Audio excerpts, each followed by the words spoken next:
Hai para sahabat, Bapak Ibu, saudaraku dimanapun berada. Sering sekali kita bertanya-tanya, bagaimana caranya agar kita bisa melihat jalan yang terang, arah yang benar untuk mencapai apa yang kita tuju dalam hidup ini. Sering sekali kita bertanya, langkah apa yang harus ditempuh, kemana harus melangkah, dan apa yang harus dilakukan agar bisa mendapatkan apa yang kita impikan dalam kehidupan ini. Sebagai seorang manusia, pertanyaan seperti itu adalah hal yang wajar.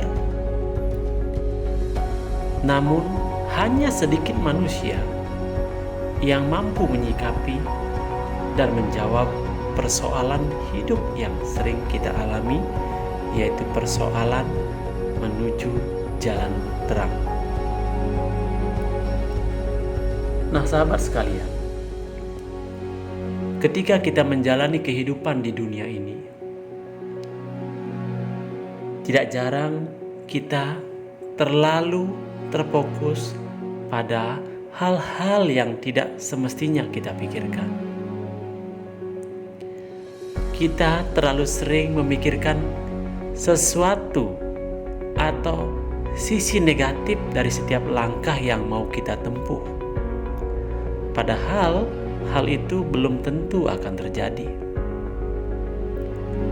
Tatkala kita lebih dominan memikirkan dampak tidak baiknya atas segala upaya dan rencana kerja kita ke depan, maka secara tidak kita sadari, hal-hal yang tidak kita inginkan malah menghampiri, mendekati diri kita, dan tentunya akan mengganggu upaya kita dalam rangka mencapai apa yang sedang kita impikan itu. Nah, berkaitan dengan hal itu, di kesempatan yang indah dan istimewa ini, seperti biasa, izinkan Titiang sekedar berbagi cerita. Hal ini pula yang Tiang alami dulu. Ketika hidup betul-betul merasa terbelenggu, hidup seperti tanpa arah. Melangkah ke timur terasa salah, ke barat juga salah. Intinya, kemanapun melangkah, seolah-olah selalu salah dan tidak tepat. Dan sayangnya juga, semakin kita berupaya, malah kita semakin dibenturkan. Semakin kita berontak melawan keadaan, kita malah semakin terasa beban dan semakin kalut di pikiran ini. Nah, berkaitan dengan pengalaman itu, Titiang ingin mengajak Bapak Ibu, sahabat saudaraku sekalian, yang sekiranya hari ini merasakan hal yang sama seperti apa yang Titiang rasakan dulu, agar bersegera kita bisa melihat jalan terang itu, agar kita segera mampu memahami dan menemukan kemana kita harus melangkah. Maka yang paling mendasar yang harus kita jaga adalah ketenangan pikiran dan kedamaian hati. Titiang ulangi, untuk mampu melihat jalan terang itu, agar kita mampu sadar kemana arah yang tepat untuk diri kita, serta langkah-langkah apa yang harus kita lakukan. Kunci utamanya adalah ketenangan pikiran dan kedamaian hati.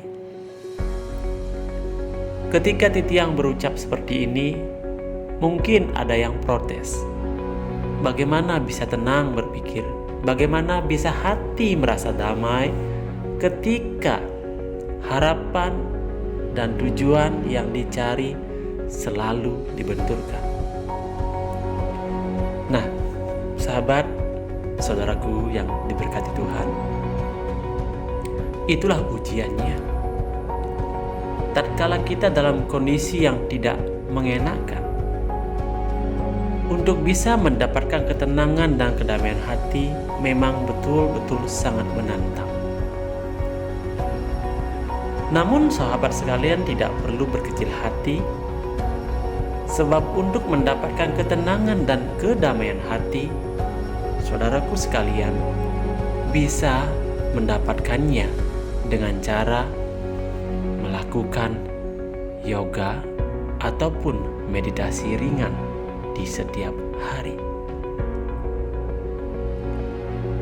Caranya sangat sederhana, tinggal duduk saja, atur napas perlahan-lahan, serta kosongkan pikiran atau pusatkan membayangkan pada satu hal wujud yang maha kuasa, sambil berusahalah tersenyum dari wajah, berusahalah tersenyum dari hati.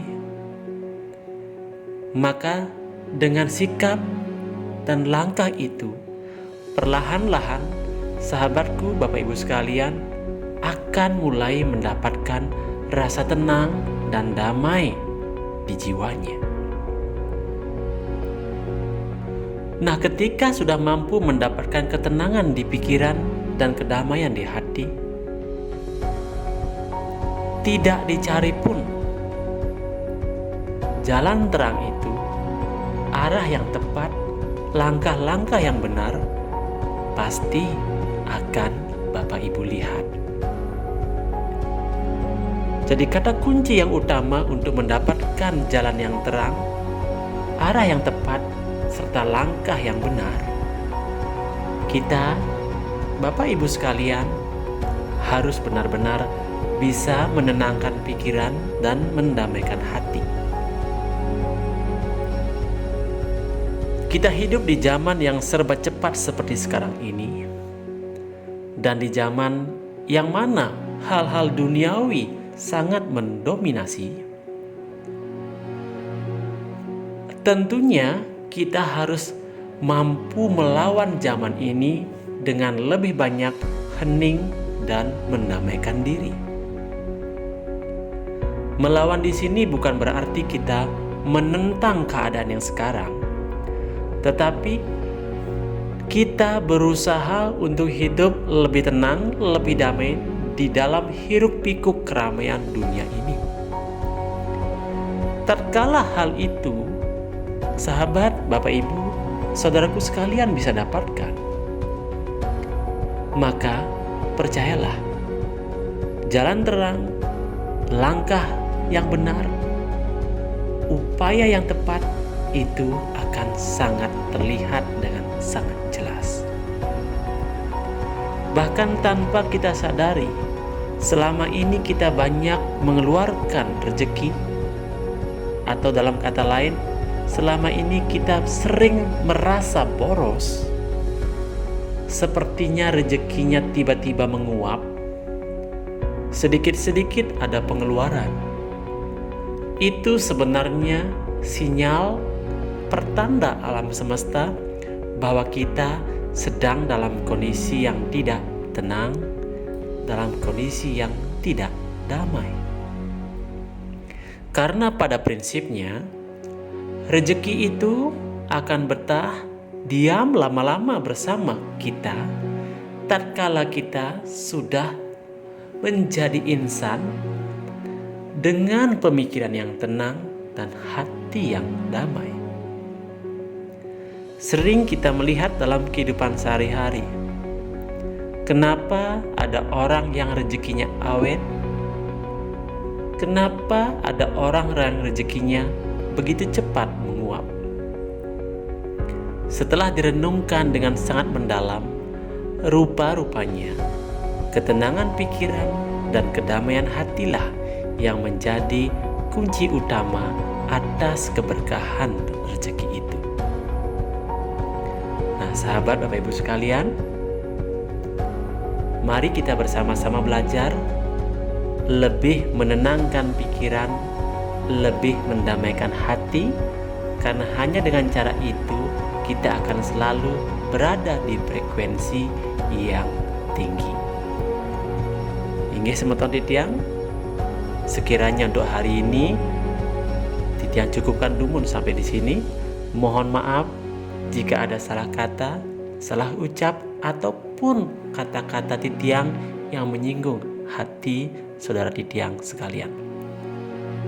Titiang doakan siapapun yang mendengarkan suara ini agar kehidupannya selalu membaik, agar rezekinya semakin membaik, agar pikirannya semakin tenang, hatinya damai, keluarganya harmonis, dan selalu dalam lindungan serta karunia cinta Tuhan yang Maha Kuasa. Rahayu, salam jiwa tercerahkan dan hidup merdeka.